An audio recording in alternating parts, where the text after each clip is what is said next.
may asawa, marriage contract. Pag may anak, 20 years old below, ay birth certificate. Tapos, one by one picture. One by one picture. Bawat isa sa inyo, white background. Okay? White background.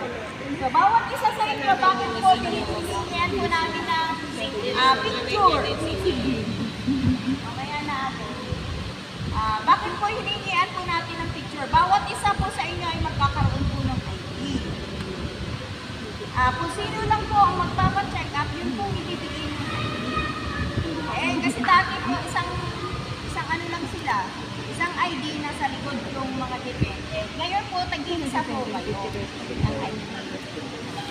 Pagdating naman po sa ibang mga requirements ay valid ID lang.